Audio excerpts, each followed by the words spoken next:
Howdy, howdy, everybody, and welcome back to Stranded Deep in Conversation, where I don't even touch the keyboard. I'm just gonna waggle the mouse around today. No, I'm kidding with you. I hope you all are doing great. I hope you all are having a good day. I'm having a great one. I got 2 days off. Actually, gotta wipe off the last day on my calendar and pop the little thing over to today, so I know what today is.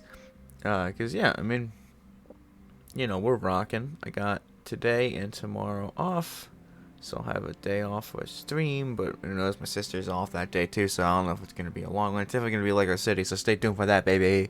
But yeah, I mean, we got some skadingles going on. So yeah, I mean, I'm doing pretty well. Uh, as I think I mentioned during the Tiny Folk stream, I've gotten really back into a particular board game that I just got at Barnes and Nobles called Endangered, and that's really fun. So that's sparked my interest completely again in board games. So I really hope you guys get to see some more of that soon. But yeah, enough about that. Let's move on to the topic for today, which the title is a fact. It is a fact of my life, not necessarily yours, but it is a fact of my life. I don't drive. I never have. Well, that's not true. I don't. I don't now. I don't have my license. I've never driven an actual car. With that said, I have driven something, and I'll talk about that later. But, you know, let's get to the main points here. First of all, there's a lot of reasons why I don't drive. For one, I have horrid depth perception. I cannot. If I'm not like, imagine a car. Imagine you're in a car. You have to think as if you are the car. As if you need to think of where your front is, where the sides are, the back. Some cars are long as hell. Truck drivers, I don't know how they do it because that thing moves completely on its own. You have to understand the physics and mechanics of that. Otherwise, you're gonna slam into a child, which I would absolutely do on the first week of driving a car. That's just me.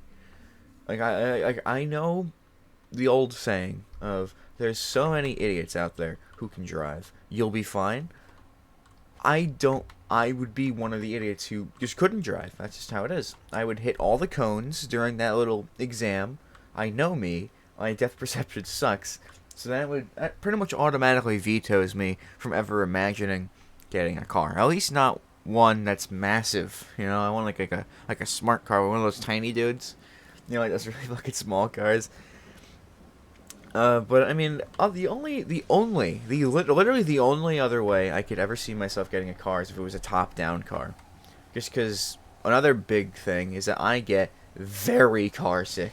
And obviously I don't want the top down just so I could puke out the side, That's not what I'm doing it for. Sorry, I might just be. But I'm not trying to puke out the sides, I just it helps with breathing because when you open a window, it tends to make you feel better when you're car sick.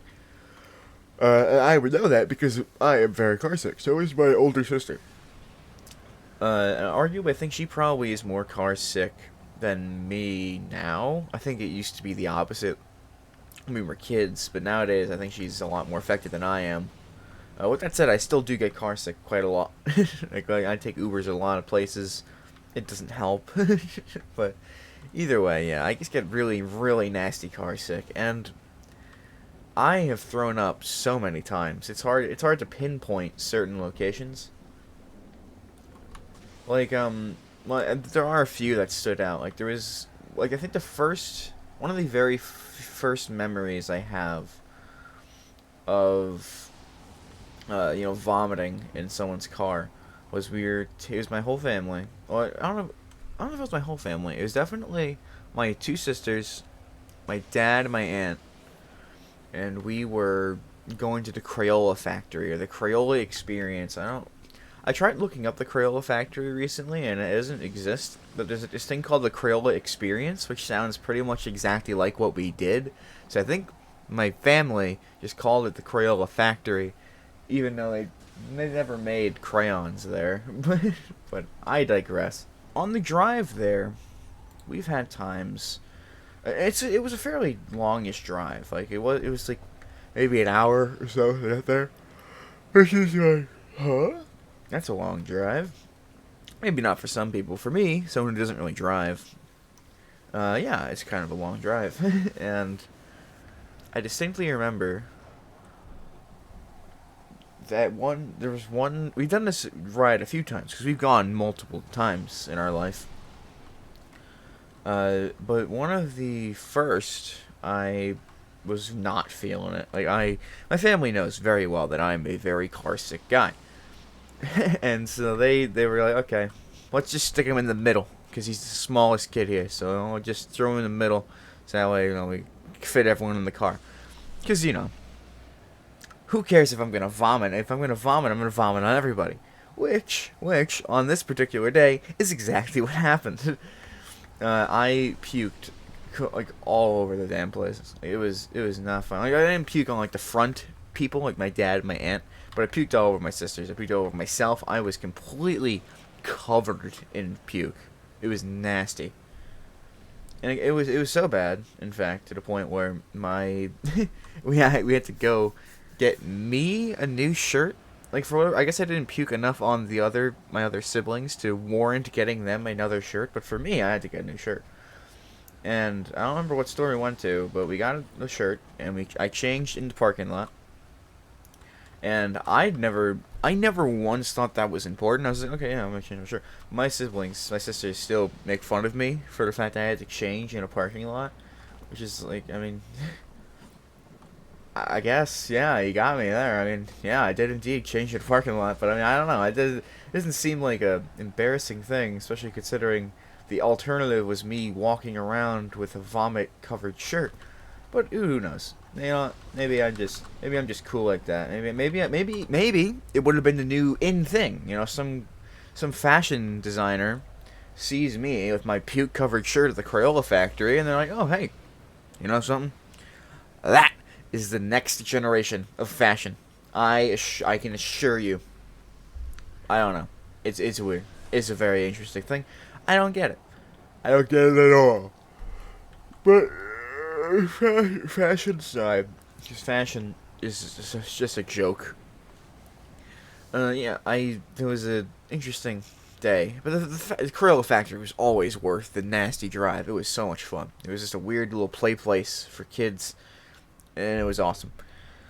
There was another field. There's another. It wasn't a field trip. I guess it was like a family field trip, but that's more just kind of like going somewhere with your family. I don't remember where we were going this year, but I remember throwing up, and I remember having a bag. I remember having, because I eventually, like my family was like, okay, make sure we bring some like plastic bag or something for me to just puke into, because otherwise it's gonna be all over the damn car. It's gonna be all over us. It's not gonna be fun. I remember having a bag and needing to puke, and then I just freaking said F the bag. I like turned to the side. So I guess I didn't want to puke on my hands or something. I don't really understand why I did it. And then I puked all over my twin sister. She was not happy. Believe it or not. I barely got touched. She got completely drenched in my human sewage. It was gross. So yeah, that was fun. That was a fun day. For me, anyway. I think that was kind of funny. But obviously, I imagine being thrown up on isn't exactly what you say is the best, holiday experience. But who knows? Maybe she didn't enjoy it. She talks about it a lot, and she still hates me for it. But hey, what are you gonna do? And then obviously, I think one big thing is the smell of the cars. And for whatever reason, I kind of should blame myself. Because my aunt's car, which is the main person who drove us around, my whole family doesn't really drive. Because we lived in Brooklyn, so we didn't see a reason to.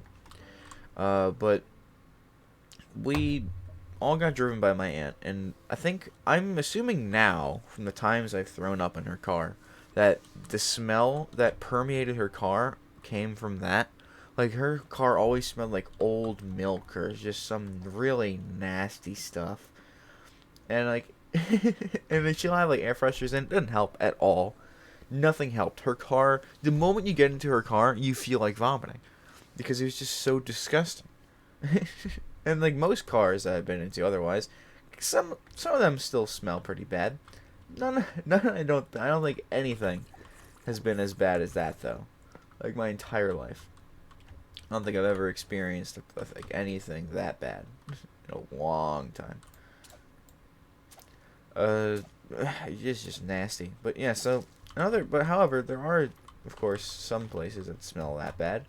Like school buses. School buses are notorious for people. By people, I completely mean children. Throwing up in them. Like me, I do that a lot.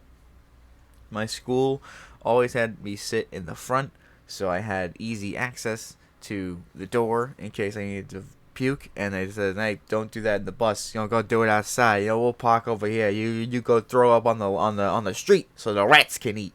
How about that? You think you're just gonna puke all over us? We don't appreciate it. The rats will, though. The rats appreciate any meal they could get because they're rats.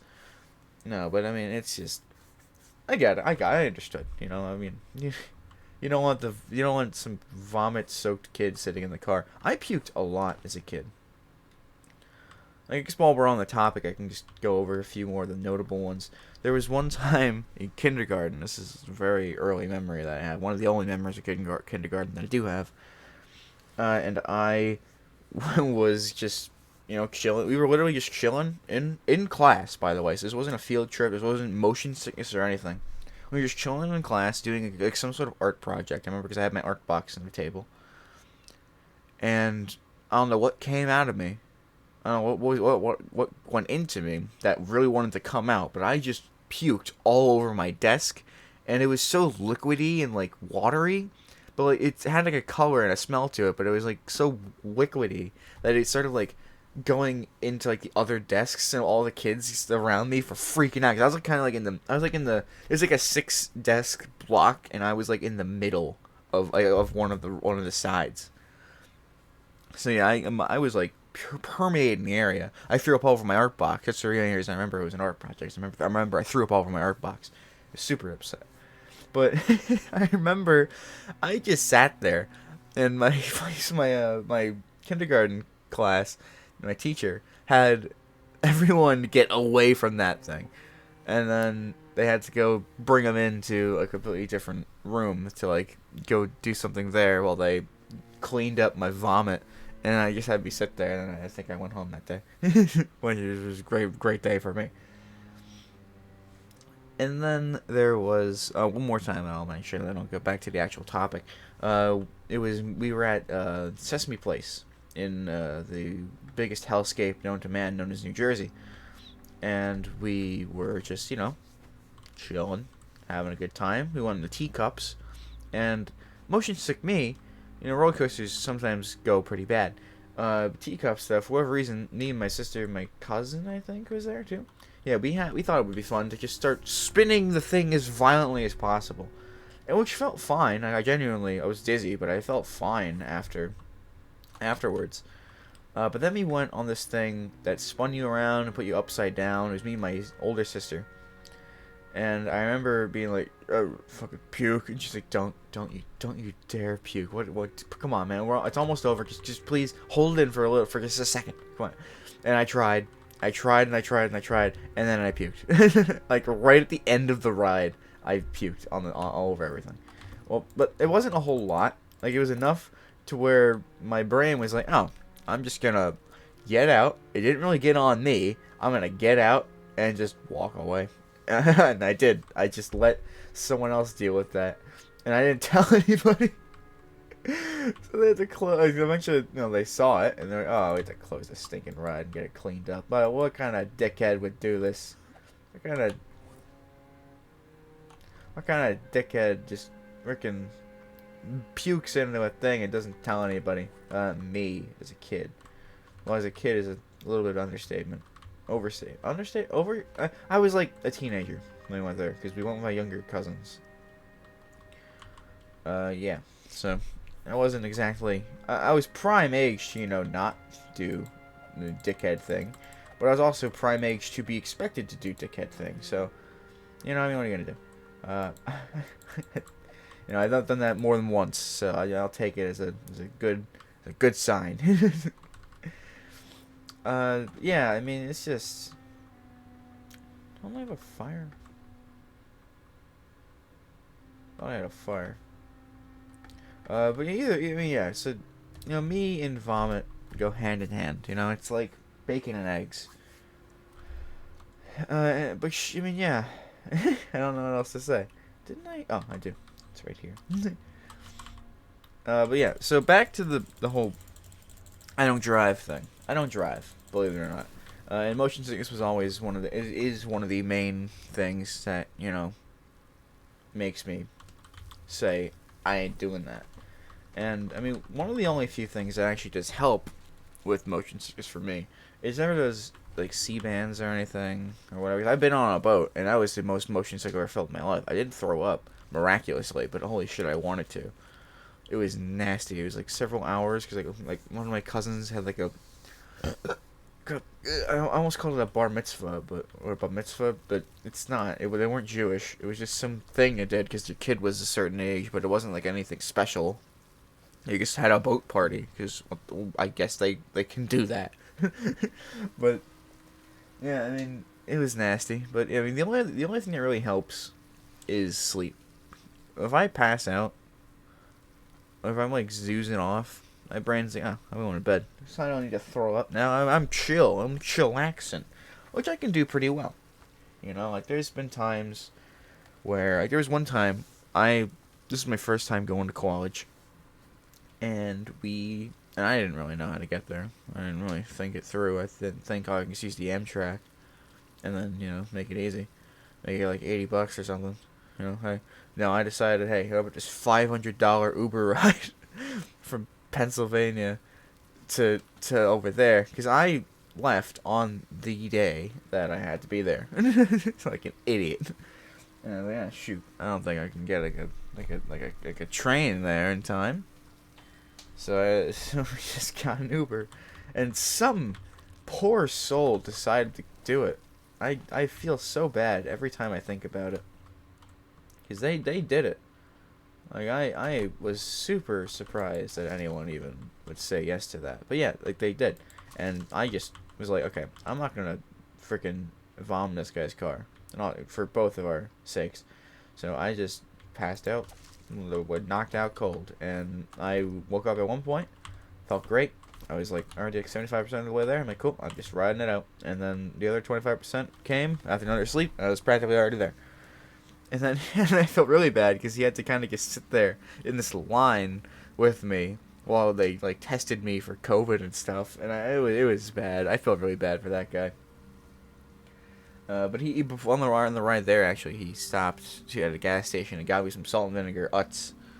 And I had that bag for a while until college music. Ah, shit, I'm hungry. I'm gonna eat these because I thought they were like nice, like a nice little gift, a nice little memento of this guy, this Uber man.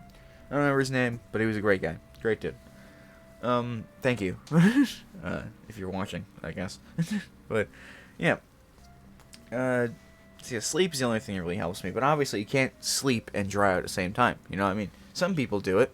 They're not supposed to, but some people do it. Like sleepwalking, sleep driving. Some people have sleep sex, like sexsomnia is a thing.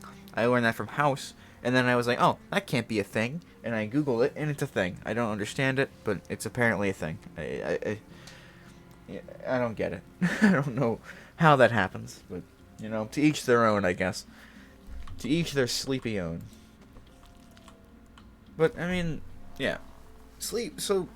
sorry, my brain melts whenever I think of anything.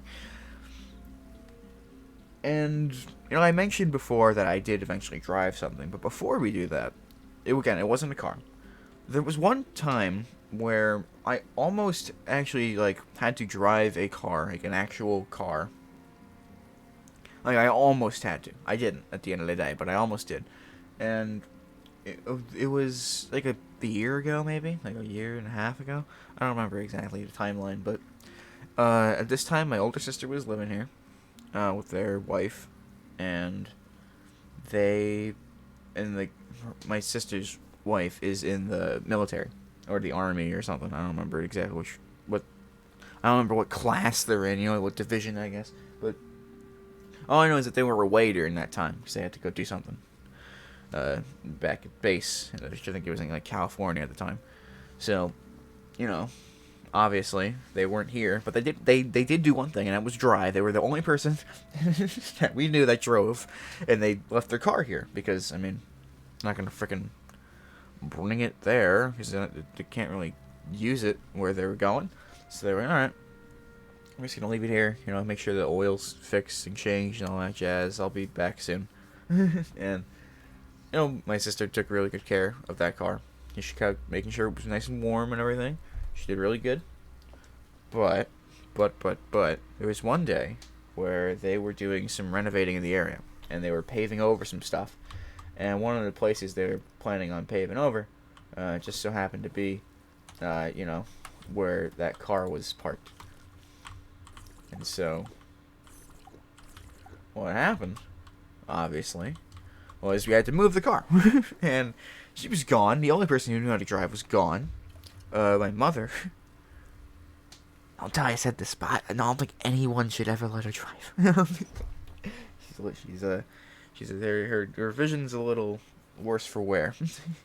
So I wouldn't trust that with the second of my life. So she was out of the picture, off the table. My twin sister also doesn't drive, mostly because she's too anxious to go into a car and drive, which is fair. I understand that completely. I pretty much am the same thing. But so that pretty much left me or my older sister. My younger brother, he's autistic, so he doesn't know how to drive. And my older brother, I think he just either was asleep or doing something. I don't remember what he was doing, but it was he wasn't in the equation. And so it was me or my older sister, and I was like, because my older sister doesn't want to drive either. She's also a little too anxious to drive, which is like, okay, yeah, I get it. But I mean, I was really set on the idea that there's no way, because I just didn't know how to drive. But I was like slowly turning like a new leaf. I was gonna be like, all right, I'll do it. I mean, it's so I had to bring it like a couple spaces down. I used to bring it like, across the road so that way it can, be paved. But eventually my older sister was like, I'll just do it. It's fine. And I was like, oh, okay, well, sorry. But yeah, so she did it, and she did it well. I mean, it wasn't much. She literally just took it out of the parking lot, or the parking space, or the driveway. There we go, and then just brought it a couple houses down across the road, just so that way we could pave it. And then we were like, hey, when we put it back, and they're like, nah. They didn't really give us an answer. So, and that was fun. But yeah, so I almost drove that day. Then, of course, it was the time I did drive. And it wasn't a car. Again, this is like the fourth time I said it. This isn't a car. But it was an automobile. It was kind of like a golf cart, but it was like a buggy thing. It didn't have like the frames of a golf cart, but it was kind of like just the bottom of a golf cart. So it was like there was no sides or top or windows or anything. It was kind of just like one of those Jeeps, or like one of those like things you see in like dino movies, just minus the frames, so it's like super open and stuff. And this was back in college for a work study, because I was a training room assistant, so I was helping with like the athletes of the school, and I thought it seems easy enough. I thought it would be fun compared to all the other things that was just a bunch of like doing paperwork shit for teachers and stuff, and that didn't sound nearly as exciting or entertaining. But most of what the job was just me waiting up front, because this was during COVID, so we had to check everyone's temperatures and make sure everyone coming in was able to come in, like under the conditions. So yeah, I mean, I didn't really do very much, but but towards the end of the year, we had some more events and stuff, and we actually did do some like stuff, and we had played some games, and we had to bring some water over to the thing and do X, Y, and Z, and one of those things that what we had to do was there were fields across the campus. This campus was pretty big. We even had like a field off the campus. that we had to like bring these water jugs to and all these like equipment and stuff. And we had 2 like buggy things to do it. And I remember when I first got the work study like set up, one of the people who was running it, like one of the coaches and stuff, they like drove me around on it to like give me an idea of where everything was. Oh my word, the feeling of that, because he was going fast. The dude was just blazing through, and the wind felt so good, just moving that fast down the path. Like it was faster than you, like it was like walking or running speed, but it wasn't like 60 miles an hour. I'm gonna fucking die. You know, it was nice. It was just a cruising nice speed. I loved it, which made me think if I really want to drive, but I need like a car like this. You know, like not really a car. But eventually I realized that'd still be a bad idea. But either way, we had to do this thing, and I most of the time I did it okay. You know, I didn't have too much of a problem doing it. It was usually just like in campus, so I just turn a couple things, you know, go over here, grab the jugs, dump them out if I had to, and then just drive it back, and it'd be fine. I just park it right outside where like, the door was, and it was great. It was great. I actually had a lot of fun doing that, you know, I gotta say. I mean, I didn't think I'd have as much fun, you know, driving and stuff, but I actually had a really good time. So, I mean, I would like to eventually, but, again, depth perception, not exactly the smartest thing. I guess, as much as I would like to, it's more so just like, I'm not gonna do this for the sake of literally everyone in life, because I will hit somebody, or hit something, and I'm gonna feel awful about it, and they're gonna feel awful about it, because I guess I hit with something. A car. My car. But, yeah, and so, I mean, it was all fine and dandy, until there was... I'm trying to think of which one I want to tell first. I guess we can tell this one first.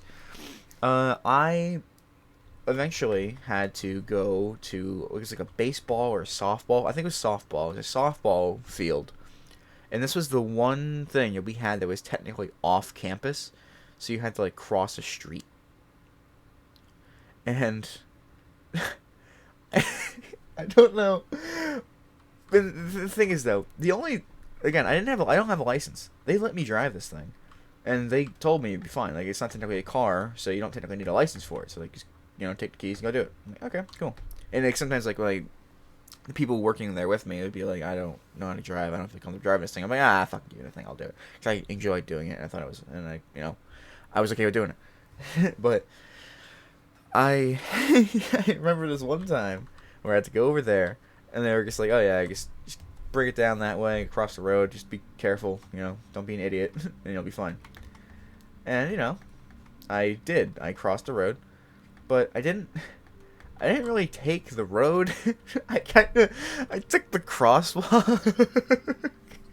Because I, in my head, I was like, okay, it's not a car. So I waited at the crosswalk with this fucking buggy thing, and I hit the button waiting to go. And when the light went green, I was like, I can't go. And I just floated across the crosswalk over to the next side of the thing. I know.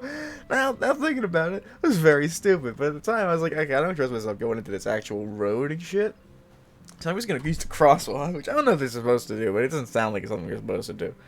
And then I remember the way going back, the traffic wouldn't stop. And, like, there wasn't a button for that side of the road for some reason. So I was literally just waiting for minutes trying to get the traffic going. And at one point, I, like, hit the thing and start to go.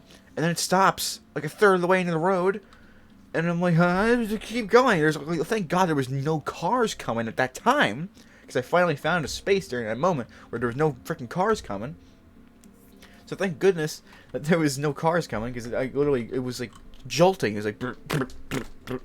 And I eventually got to the other side of the road. Thank God. So that was like, okay, if my car goes wrong ever in real life, I'm screwed. Because I literally just kind of did the, just kind of brute force until it works thing.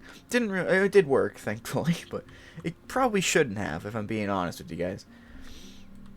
But there's one particular moment that really solidifies the idea in my head that my depth perception skills literally make it so driving would not work for me. And that was one time where normally, because normally where we park it it'd be like right outside the door, so you just kind of like bring it into the driveway and all that jazz. That's fine. I could do that. But one time, the second one was already being used. There's usually only one's being used, and the other one has been put away in like this little garage thing that you park in front of. And I'm like, oh, okay, yeah, that's fine. I'll just park right in front of it. This time though, the other one was already being used. So if I didn't park the other one into the garage, and the other one would kind of be, it didn't have a place to sit. So they needed me to park that thing in the garage. And they, took the stuff. They went inside, and it was just me, this super thin garage, like it barely fit the dang thing, like originally. Like if you didn't go in there perfectly straight, it wouldn't fit because it was that tight of a squeeze to get in there. I don't know who the hell thought, oh, let's park a thing in here. That is the worst thing in the world, especially for just people, especially me, that don't have a driver's license. We've been over this at this point. So the fact that they trusted me to do this was already a big mistake on their part, on their whole. They shouldn't have trusted me to do this. So I'm like, okay. And I'm not kidding, this took me like maybe 20 minutes to eventually like try to do. But so I'm sitting there thinking, okay, I'm just gonna go in there and it's gonna be fine. And I get in there, but I guess I'm at like a slight angle because I'm like a third of the way in, and then I hear like a scraping sound. And I'm like, oh fuck, that's not good. So I try to back up, but at this point, like, I guess the way it hit the thing, it kind of like caught the side of the garage thing, the frame of the door. I couldn't back out. I literally couldn't back out. I tried turning it and driving around. There was not enough room to wiggle it around out of there. I got it stuck. I actually got it stuck on the freaking frame of the garage door thing. And I'm like, oh, fuck. If any school teacher or coach or anybody from the school comes and sees this, I'm in big shit. So I was frantically freaking out trying to figure out how to do it. I eventually resorted to trying to just push it out of the way, which it was heavy as hell. But I was freaked out. Adrenaline was running through my veins. So after like 3 minutes of trying, I eventually got it to nudge off of the garage door, like frame. And so I was able to bring it back out and try again. And the same thing happened with the other side. I bring it in, like a little bit more goes in, but then it gets stuck. And then I'm like, oh, fuck. So I spent another like 2-3 minutes pushing it out of that side. And I'm like, wait, why don't I just push it into position and then just bring it forward all the way? And thank goodness I thought of that. Otherwise, I would have been there doing it again. But no, I slid it out, and then I just drove it forward instead of backwards to try to reline it up. I don't know what I was thinking. But I bring it forwards this time, and it stays in there. And I go to close the thing, and I didn't bring it out enough. I didn't put it in enough, because the door wouldn't close. So I have to open it up again, put in the keys. And keep in mind, this thing reeks of gasoline. It absolutely reeks of gasoline. So I barely can breathe at this point. But I'm just like, I try to bring it more in, but then I'm like, this literally cannot go in any further. Like it's touching the thing. But apparently there was something. I guess someone put something in front of it that I didn't see. It was like a thick like sheet of wood or something. Because it was like a big thing that I had to move, and then it gave me just enough clearance with that move to close the door. I'm not kidding. That thing barely fit in there. It shouldn't have fit in there, but people made it fit in there, and I don't understand how. I don't know. It blows my mind every time just thinking about that. And I cannot believe I actually managed to get in there without anyone figuring out that I was a fucking idiot and I shouldn't be trusted with that thing. It was terrifying because I was so afraid that I screwed it up. I was gonna be like in deep shit, but I wasn't somehow. And yeah, I don't drive. Needless to say, that is one of the many, many, many reasons why I don't drive. I enjoyed it though, so I mean, eventually maybe, but again, I'm being reasonable and responsible, I'm not gonna drive. For everybody's sake, everyone's always like, oh yeah, if you don't wanna, if you're afraid of, getting out there, like, no, I can understand and enjoy being out there on the road, but I can't be trusted out there. It's too dangerous out there for anybody when I'm out there on the road. Oy vey, man, it is silly. But I mean, I could totally see myself just like getting like a go-kart and just moving around like a parking lot. I feel like that'd be fun. But that's about all the driving I could ever be trusted with. But with that, I guess that's it for this episode of Stranded Deep in Conversation. I hope you enjoyed. If you have any funny driving stories, or if you don't drive, let me know why. I'm happy to listen. Thank you guys for tuning in. That's all, folks. No, seriously, I hope y'all have a fantastic rest of your day. And I'll see you tomorrow, actually, with some Lego City. Yippee! Lego City, my favorite. Bye, everybody.